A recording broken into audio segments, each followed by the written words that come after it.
एक बड़े मीडिया संस्थान की एचआर रही कभी आशा नेगी पिछले 6 साल से गायब है। लंबी छानबीन के बाद जो सच सामने आया उसने सबको झकझोर दिया है। आशा नेगी को छांगुर गिरोह के गुर्गे ने लव जिहाद के जाल में फंसाया और उसका नाम बदलकर आशी सिद्दीकी रख दिया और फिर वो रहस्यमय तरीके से गायब हो गई।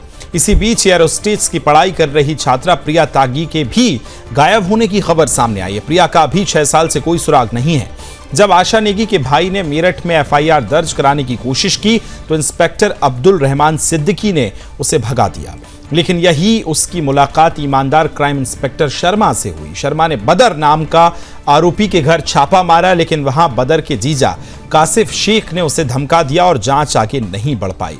6 साल से इस मामले पर कोई एफआईआर या कार्रवाई नहीं हुई है, लेकिन अब सुदर्शन न्यूज के पास एक एक्सक्लूसिव ऑडियो भी आ गया है जिसमें आशा नेगी की आवाज सुनाई दे रही है। इस ऑडियो में आशा नेगी साफ कह रही है कि हाँ, मैं लव जिहाद का शिकार हुई हूं, मुझे मारा भी जा सकता है। अगर मेरे पास पैसे होते तो मैं यहां से भाग जाती। वो मेरे पास एक और लड़की लाकर रखता है, कहता है कि इस्लाम के हिसाब से ये सही है। और आइए अब आपको सुनवाते हैं।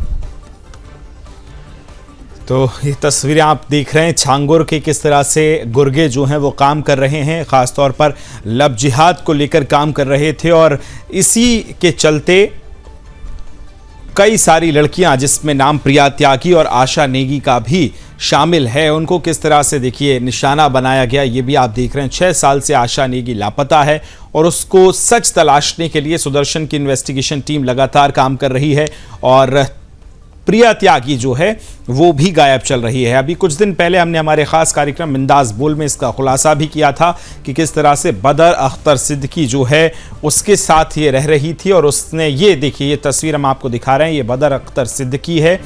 इसी ने ही इन लड़कियों के साथ पहले लव जिहाद की घटना को अंजाम दिया है, जिसका जिक्र आशा अपने ऑडियो में भी कर रही है। वो ऑडियो भी हम आपको सुनवाएंगे। छांगुर गिरोह का काला चेहरा जो है अब धीरे धीरे बेनकाब हो रहा है और इसी के चलते सीधा चलेंगे मेरी सहयोगी रिमझिम के पास। रिमझिम ज्यादा जानकारी के साथ जुड़ गई। रिमझिम, ये बताइए, जो ऑडियो आया है इसने वाकई बहुत सारे राज खोले कि किस तरह से नोएडा, ग्रेटर नोएडा में आशा रह रही थी और आशा खुद कह रही है इस बात को कि वो लव जिहाद का शिकार हुई है। क्या है पूरा मामला, बताइए रिमझिम।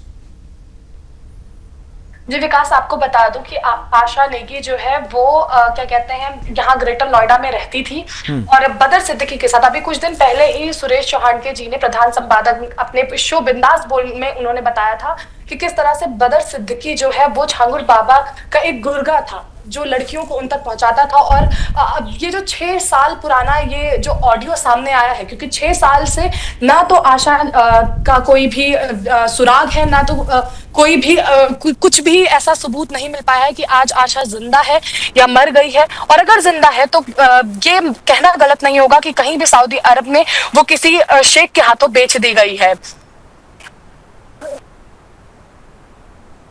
ये बताइए, बदर अख्तर सिद्दीकी के साथ इसका कनेक्शन की बात जो आई ऑडियो में, उसने बोला है कि किस तरह से वो उसको लव जिहाद में फंसा के रखे था, कई परेशान कर रहा था।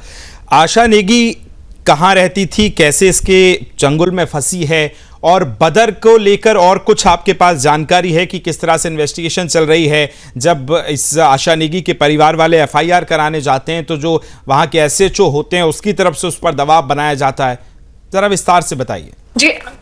जी, आपको बता दूं कि ये ग्रेटर नोएडा का पूरा मामला है। साया सोसाइटी, आपने सुना होगा कि साफ आशा नेगी ने जो है इसमें बताया है अपने ऑडियो में कि वो साया सोसाइटी ग्रेटर नोएडा वेस्ट में रहती थी और वहां पर जो है उसके साथ एक और लड़की थी जो एयर होस्टेस की पढ़ाई कर रही थी जिसका नाम नेहा त्यागी था। तो इन दोनों लड़कियों को वहां पर रखा गया और आशा त्यागी ही नहीं बल्कि नेहा भी जो है वहां से, आशा नेगी नहीं, नेहा भी वहां से जो है 6 साल से गायब है। कोई भी सुराग, प्रिया त्यागी भी हालांकि गायब है। प्रिया और आशा दोनों ही गायब हैं। अब देखिए वो ऑडियो जिसका हम जिक्र कर रहे हैं वो हमारे पास आ गया है। मैं चाहूंगा अपनी टीम से बहुत जल्दी वो ऑडियो आपको सुनवाते हैं। मैं ये बोल रही हूँ ये बोल रहा है कि उसको लेके मैं यहाँ आ रहा हूँ, उसको रहने दो, उसका मतलब लड़की को यहाँ रहने दो। मैंने कहा मैं यहाँ तो भाई अपने घर में क्यों रहने दो, तुम कल को मुझे दोनों मिलके मार दो तो मैं क्यों रहने दूँ। तो कह रहा नहीं, लोन वोन तो मैं दूंगा ना, मतलब ये चाह रहा है कि दोनों यहाँ पर आके मुझे घर से भगाए या मारे, इस तरीके की चीजें। तो मैं सोच रही हूँ मैं पुलिस में कंप्लेन कराई देती हूँ, कोई दिक्कत नहीं है, तू टेंशन मत ले, ठीक है, घर वर का देख लेंगे जैसे भी होगा। मेरे घर पे तुझे डलवाना हो तो वो डलवा दियो। अपने घर का एड्रेस बता मेरे को पहले, मेरे को पता तो होना चाहिए। मेरा है A1102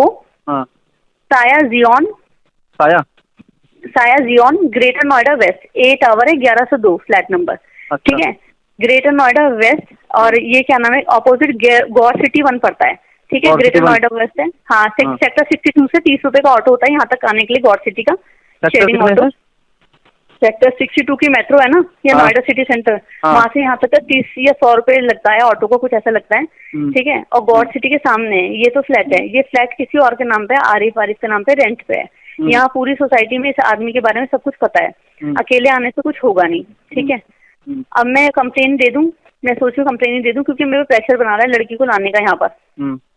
और अगर आएगी तो मैं कपड़े वपड़े फेंक दूंगी। नहीं, गुस्से में कुछ भी मत करियो, ज्यादा से ज्यादा क्या होगा, मेरी बात सुनो, अपना पकड़ के ना। तो उस लड़की को आने दूं यहाँ, रहने दूं? नहीं, अगर आशा नेगी और उसके भाई की जो आखिरी बातचीत हुई थी और उसमें किस तरह से वो इस बात को एक्सेप्ट कर रही है कि बदर अख्तर सिद्दीकी ने उसको लव जिहाद के ट्रायंगल में फंसाया और वो कई और लड़कियों को फ्लैट पे लाने की बात भी कर रहा है।